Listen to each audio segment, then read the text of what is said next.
It's gonna be a fun day. I'm really excited about it. I've just really enjoyed being on this campus. There's some really special folks here on the faculty, some really incredible students. It's been really fulfilling, honestly. One last session at Miami University today in Petal River for our 415, part 2 on building a full-time private lesson studio. Kind of plan for part 2 today is we're going to talk about more the ideal student profile, the studio structure and goal setting, and then also those policy elements. So for setting up a business, we talked a lot about the marketing and how to find students yesterday. Now we need to figure out how the actual business part of that business works. Finding your red flags and non-negotiable differences is also really important. It's just as important as knowing who your ideal student is, because these can be really small nuances. Here's the cool thing. This is a very typical teaching schedule. Most of the studios that I worked with are going to be teaching somewhere between 15 to 25 hours per week. That's a full-time income. That's full-time revenue. And these are very reasonable numbers. Okay, so it doesn't need to be a 40-hour-a-week job of actual teaching time. That would be a lot. Yeah. But this is very comfortable. 4 days a week, this leaves you time to take those gigs, to travel on the weekends, to have long weekends off. You could fit this maybe even in 3 days per week, especially if you're teaching during the school day. There's a lot of flexibility here. It's Well, and such we good somehow, information. good, Yeah. thank you. This is a lot. This is an info dump for sure, but It's good. good. It's good. I appreciate you and everything you said. Oh, thank you. These are the slides from yesterday. Are you looking at marketing? Yeah. Okay, so here's what I recommend for marketing. You can do paid advertising, and you can work with agencies. I say can. I wouldn't say should. Yeah. Okay.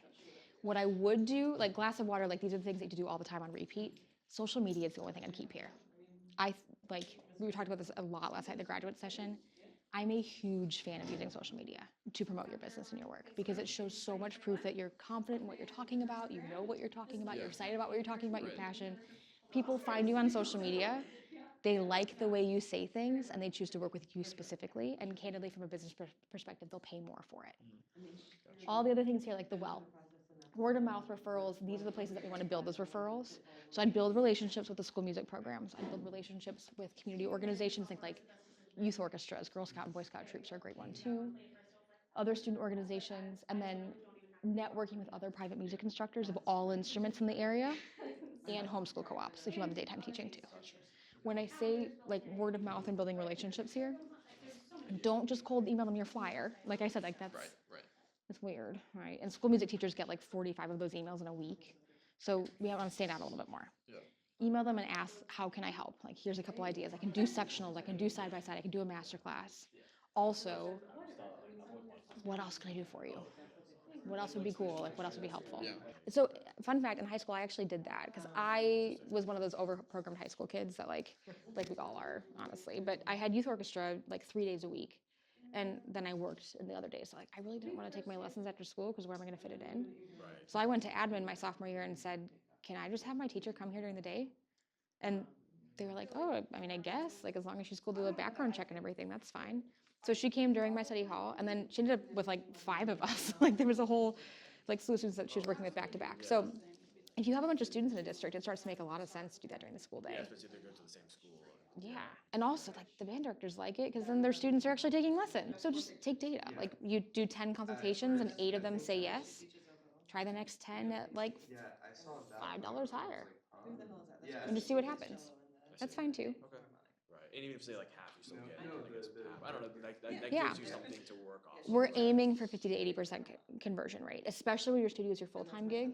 About 50 to 80% of leads should say yes on a consultation. If it's higher than 80, rates definitely need to increase. If it's lower than 50, it's usually a marketing issue, not a rate issue. Like unless you're like way out in of the the sense ballpark. of like you're not getting like the way you're marketing. They're not ideal students. Like I'm just finding, I'm finding anyone, and then like I want to work with high school students, but they're in 5th grade, and I'm still in a consultation, and then shocking that they say no. Like, you know what I mean? Yeah. Okay, that makes sense. Yeah. I mean, I already have an idea. Like, I definitely want probably some like younger students. Yeah. Especially like thinking like that. Especially for Suzuki. Yeah, Yeah, makes a lot of especially sense. that first to like 1 to 3 year like of level experience. Yeah. If you're about to graduate music school, now is the time to start thinking about how we market ourselves, meaning don't wait. Don't wait until after graduation to start asking your professors for testimonials. Don't wait until after graduation to start reaching out to school music programs and building a relationship, whether it's in your current area or an area that you think you might move after graduation. Don't wait to start posting videos on social media. Don't wait to start identifying your ideal student type and putting together a website. The longer you wait on those things, A, it can feel overwhelming as we get closer, but also B, there's this added benefit of the fact that you are currently a student and you have mentors, you have guidance right now while you're currently in school. Use that, leverage it. Like, start talking to your professors about your questions around teaching and how they organize their teaching methods and how they figure out when students are a really good fit for them and how they market their services, because a lot of that you can obviously apply to your own studio, but then you have multiple opinions that you can get and really gather more information so you're prepared after graduation. We were in Presser Hall right behind me all week, and now I'm heading over to the Center for Performing Arts for our next one. I'm excited. One last one. Can't wait to work with these kids one more time. They've been great. Yeah, here's my 2 cents. When you have an established job, that's a really easy thing to say. And I'm not trying to throw shade at all. Right. It's really easy to say that you shouldn't post yourself on social media when you already are getting a paycheck. If you've landed the dream position, you don't need to promote yourself. Your name's on the website. You got an endowed chair. You're in great shape. You're tenured. You're golden. You don't have to prove yourself to anybody. And again, not shade, but like that is the reality of what we're looking at. If you ask your professors, If I'm gonna go search for you guys on Instagram, yeah, I'm searching for how serious you are. Yeah. Or if you're gonna be like dicking around doing stuff on Facebook and Instagram. Like your level to involvement of that to me will show your level of seriousness and how you would show up to your lessons. I think that's why he's looking for that. Like, is this some, hotshot little kid that thinks he's big stuff, posting all this stuff on Instagram and like has this huge ego and isn't gonna listen to anything I say? Or is this kid gonna be teachable? Right? Like, that's what I would be searching for if Yeah. I did that. I've never done that. But if you're seeing, we were talking about like the progress, right? Like, Right, here's right. what I sounded like a year ago. Here's me Right. playing the same exact excerpt today. That's That's so stinking cool. Like, first of all, the humility of that Right, is right. incredible, to honor the fact that you've actually had that growth, right? Overcoming performance anxiety, all these things that we're talking about too. It's really exciting. But also, I think there's something really beautiful about being humble enough to make mistakes publicly. But when I do all that social media work, a lot of what I'm talking about is the problems in the music education industry. I am actively campaigning for change with NASM and universities to do more music education, more business education, entrepreneurship education, career education for students. That's how I end up in situations like this. I am critiquing the system, so the system pays me to come in and talk about it. But that's the situation that we're in. If people are willing to be vocal, they're willing to put themselves out there, that's how the opportunities come about. We talked last night in our networking conversation about the importance of being a good hang, meaning people are not going to invite you back to the gig if they didn't like working with you. Like, yes. Yes and yes. Yes. I mean, look, it's a job. We're all here to do a job, right? Also, we're doing this job because we happen to really like the job, right? Like, no one tortures themselves with music school if it's not something that they're super excited about and passionate about, right? Something I wish I had figured out day one of music school that I didn't figure out until I was in grad school. You're a professional right now. The second you enter music school,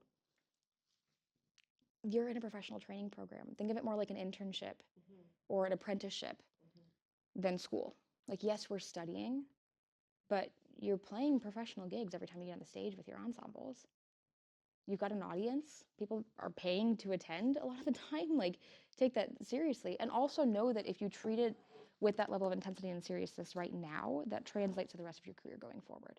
So don't like wait until after you graduate to start making content or to start trying to teach private lesson students or to build that example, like build the website or start writing your bio or documenting what you're doing.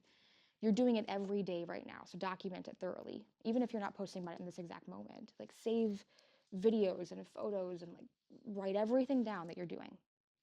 Because after graduation, you're going to need something to show people.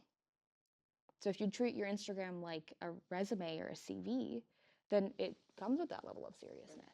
Like, I'm not putting anything out on my Instagram that I wouldn't want someone to come back and hold me to. And sometimes I'm a little bit controversial on my social media. I'm fine with that. People do push me on some of those issues. right? People say, well, if you're critical of music schools, they're all going to close. I'm trying to help them not close. I'm trying to tell them, like, this is how we solve the problem, right? My strategy, too, that I'll quickly mention on that one, I tend to work backwards with my students a lot. So we'll do lesson planning together. It's really more of like a goal-setting session at the beginning of every semester. What do you want to learn? I operate in roses and thorns a lot. It's kind of like my go-to terminology here. So roses are things that you're really proud of and you're playing. It doesn't have to be things that are like perfect or even going well, but areas that you've seen growth and you're happy with. Thorns are areas that you want to see more growth. So something could absolutely be a rose and a thorn. Like, I'm happy that my technique is improving and I'm playing things faster. It's not where I want it to be yet, and I'd like to keep working on that. Okay. Even my 6th grade students in every lesson are giving me roses and thorns. And when we talk about goal setting, because I'm asking on a regular basis, they're very self-aware. So when I sit down at the beginning of a semester and say, overall in your playing right now, what are your roses? What are your thorns? They have language for that, and they can tell me, and they've developed that self-awareness. So now when we outline, like, here are the roses and thorns, now we have a guided conversation about what materials we're going to use to support that, what etudes, what exercises, what repertoire we're going to work on for the semester. And then we set usually one big goal, like, it could be a recital, it could be a self-recording project at the end of the semester. I've done some arranging projects somewhat reluctantly. It's not my strength, but we make it work.